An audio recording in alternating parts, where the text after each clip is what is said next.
All right, so we're diving into a case today that's really grabbed everyone's attention. Yeah. It's the murder of Brian Thompson. Yeah. The CEO of United Healthcare. Exactly, United Healthcare, big name, and you'd think that'd be like business news only, right? Right. But this story, man, it's got a twist. I mean, a true crime twist that is so wild, people are already picturing it as a movie. Like before the trials even started. And it's fascinating, right? Because it goes beyond your typical murder mystery. Yeah, for sure. You've got a high-powered CEO found murdered, execution style, no less. Wow. And then the suspect, Luigi Mangione, total opposite, young guy, Ivy League education. Nothing in his background screams violent criminal. Okay, so right away, huge contrast. Let's lay it out. December 4th, Thompson's on his way to a conference. At the New York Hilton. That's it, and that's when he's killed. 5 days later, Mangione, they catch him at a McDonald's in Pennsylvania. Over 100 miles away. Wild, Yeah. right. But here's the thing. We're not talking about some hardened criminal. Right. This guy's 26, went to some fancy prep school. Like $40,000 a year tuition. Then on to the University of Pennsylvania. Engineering degree. Doesn't exactly scream murderer, does it? That's the puzzle. On paper, this guy, Mangione, seems like he's set for life. Total success story. Young, highly educated, bright future ahead of him. And yet here we are. He's the prime suspect in a brutal murder. So what was going on beneath the surface, right? What could drive someone like that to such a violent act? Yeah, it makes you wonder. And of course, the internet, being the internet, they're not just focused on the crime itself. Of course not. There's this whole other layer to this story. It's, well, let's just say it's pretty out there. Okay, I'm intrigued. Apparently, Mangione looks a lot like, wait for it, Dave Franco. Dave Franco, the actor. Yep. And you know, the internet, they're already fantasy casting the movie. Oh, I can only imagine. Dave Franco, pick up the phone. Exactly. But you know, as funny as that is, it kind of shows you something deeper, like how obsessed we are with true crime. Yeah, how we consume these stories, turning them into entertainment. Exactly. Almost like a coping mechanism, you know?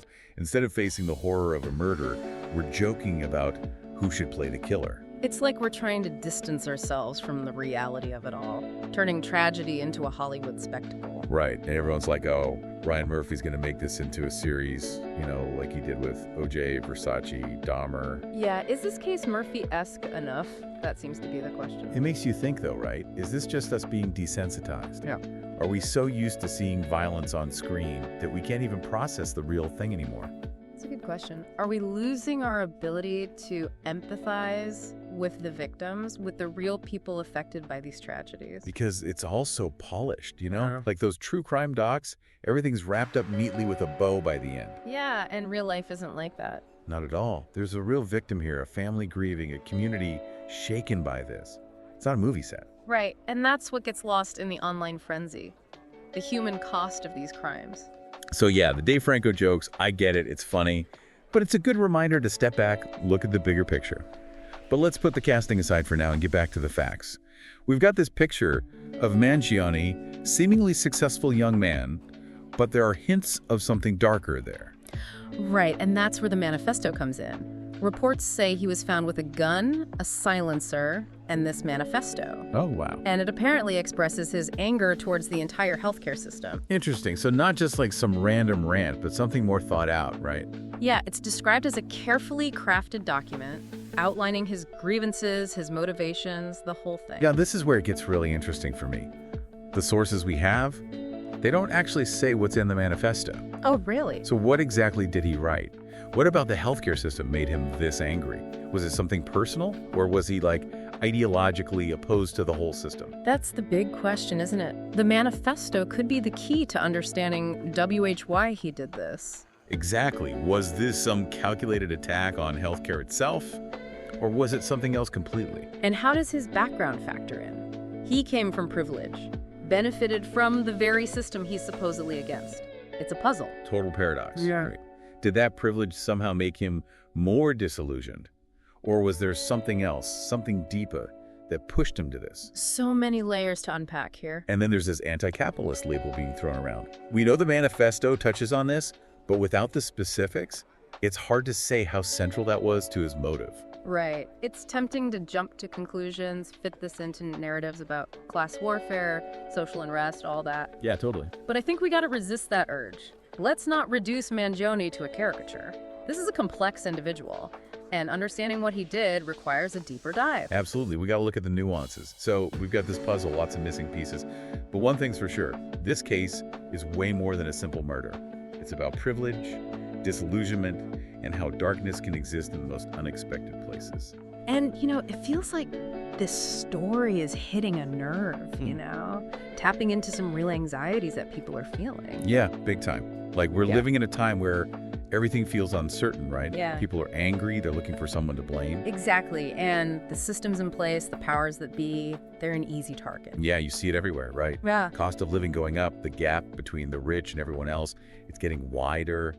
It feels like the system's rigged, like something's got to break. And healthcare, oh man, that's like ground zero for this frustration. Makes sense. I mean, the cost alone is crushing people, families going bankrupt, people having to choose between medication and rent.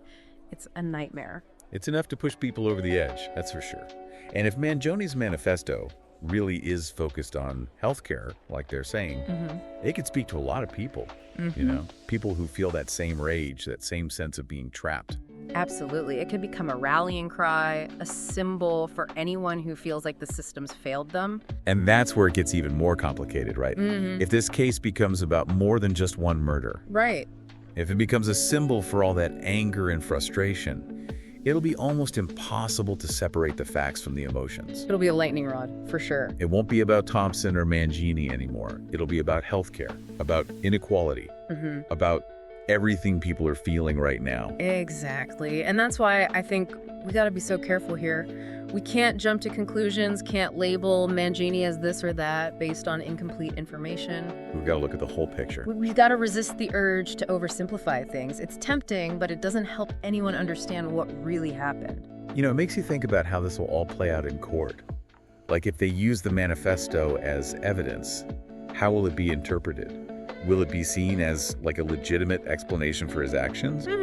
Or just the ramblings of someone who's lost it? Well, I'm not a legal expert, so... Yeah.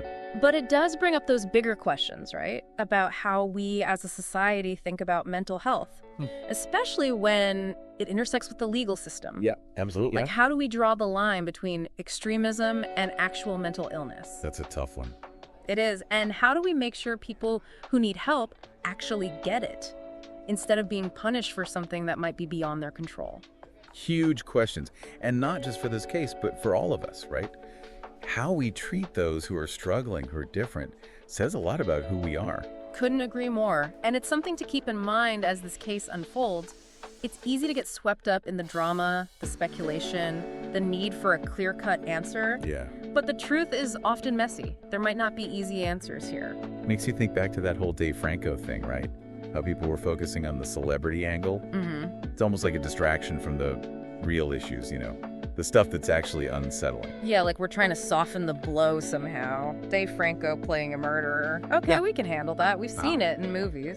Right, it's familiar. But the real story, the pain, the motivations, that's harder to face. It's like we're trying to force this square peg into a round hole. We want this to be like the stories we're used to, but real life doesn't work that way. And that's part of why this case is so disturbing, right? It forces us to look at the mess, the ambiguity, the fact that there might not be a satisfying answer. And it makes us think about the systems, the forces that might have contributed to this whole thing. Exactly. If we only focus on the individuals involved, we're missing the bigger picture. And we're missing a chance to learn from this, to maybe even prevent it from happening again. I keep coming back to that manifesto. Like, even if we never know exactly what it said, does the fact that he wrote it tell us something? I think so. It means this wasn't just some random act, right? This was planned, thought out, articulated. He had a reason, or at least he thought he did. It was deliberate. And that, to me, is even more chilling than something done in the heat of the moment. Because it implies a level of acceptance, I guess. He knew what he was doing, and he felt the need to explain it, to justify it. And that explanation, that justification, it seems to come from this place of anger, frustration, disillusionment with how things are. From what we know, yeah. And whether we agree with him or not, it's important to try and understand where that's coming from. Because if we can understand that, maybe we can start to address it. Yeah. Maybe we can create a world where people don't feel so backed into a corner that they resort to violence. That's the hope, right? It's a long shot, but it's a conversation worth having. Definitely. Because if we don't look at the bigger picture, If we don't face the uncomfortable truths, then we're just going to keep repeating the same mistakes. And that would be the real tragedy. You know, it's almost like with this missing manifesto and all this talk about him being anti-capitalist. Yeah. This case is feeding into like a deeper unease, the stuff people are already feeling. It's become more than just like a crime story. Yeah, way more. It's a reflection of where we are as a society, right? All those anxieties we were talking about, yeah.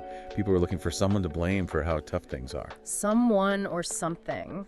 And the healthcare system, it's such an easy target because it's so personal. It affects everyone. Your family, your health, your wallet. And when you see someone like Mangione, someone who, on paper, had it all, From a privileged background, yeah. lashing out against it, people wonder if it means the whole system's broken. It's like, okay, if even Ease is angry, how bad must things be? It throws everything into question. The idea that hard work and a good education equals security Mangione had all that, and yet something snapped. makes you wonder, what was he seeing? What was he experiencing that made him so disillusioned? Even within that privilege, right? Yeah.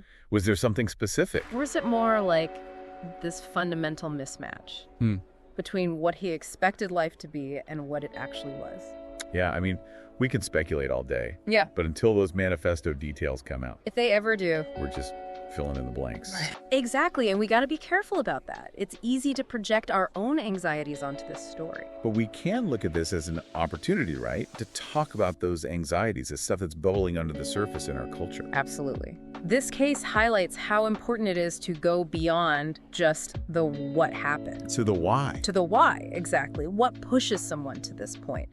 What are the social, economic, psychological factors? Because if we can understand the why, maybe we can start preventing these tragedies. It's a tall order, for sure. But gotta start somewhere. Right. And that starts with acknowledging the complexity, not trying to simplify it or sensationalize it. This is a tragedy, first and foremost, for Brian Thompson and his family. Absolutely. But it's also like this wake-up call about the state of things, the divisions, the anxieties, this feeling that something's got to give. And those anxieties, those divisions, they're not just out there in the world. They're right here in our communities, in our families. Oogie, even in ourselves. It's easy to get caught up in the true crime of it all. The shock, the headlines, the memes. Yeah. But this case, it's more than just entertainment. It's a challenge, I think, to look inwards. Examine our own beliefs, have those tough conversations. How about what kind of world we want to live in? Well said. This deep dive has taken us to some pretty unexpected places. It has, hasn't it?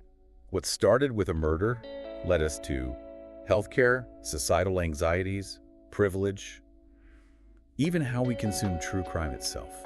A lot to unpack, and I think this case is going to stay with us. For a long time. Thanks for joining us for this deep dive into a story that's far from over. My pleasure. It's given us all a lot to think about. Definitely.